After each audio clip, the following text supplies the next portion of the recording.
Chers visionneurs, le 28 novembre 2015, j'allais rencontrer Amélie Nothomb. J'avais tous les symptômes d'un fou éperdu qui s'apprête à recevoir la sentence du premier rendez-vous. Elle ne me connaît pas et j'ai lu tous ses livres pendant l'été.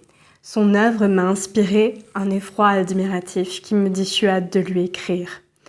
J'ai soigné mon visage autant que j'en suis capable, un trait de liner sur la paupière et un autre sous l'œil, comme Marjane Satrapi.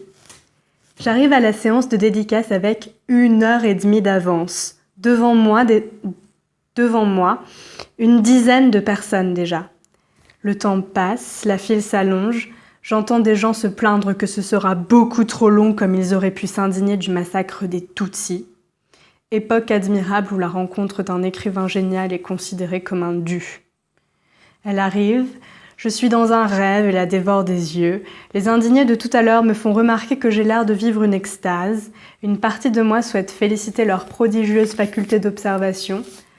Mais trahi par la politesse iranienne, trop fondamentalement ancrée en moi, je me résous à leur faire la conversation.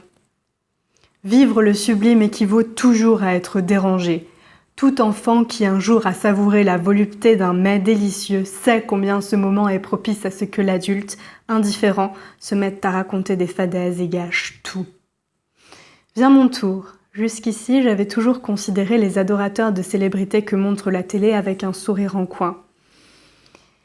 Or, devant ce monument belge, je perds tout empire sur moi-même. Même Jacobson n'aurait pas été capable d'analyser l'ersatz de langage que mon corps s'efforçait de produire. J'avais prévu d'avoir l'air brillante en lui disant quelque chose sur le zoroastrisme, mais tout sort de ma bouche dans le mauvais ordre et je l'entends répondre « Hélène, qu'est-ce que vous êtes intelligente ?» Je crois qu'elle se moquait un peu de moi. Après ça, je ne sais plus trop. Je me souviens avoir été le stéréotype parfait de la fan écrasée par l'émotion. Je ne sais pas par quel miracle je lui ai plu. Elle m'a même invitée à lui écrire. Je n'avais jamais fait pareille rencontre. Et depuis 2 ans, quelle liesse.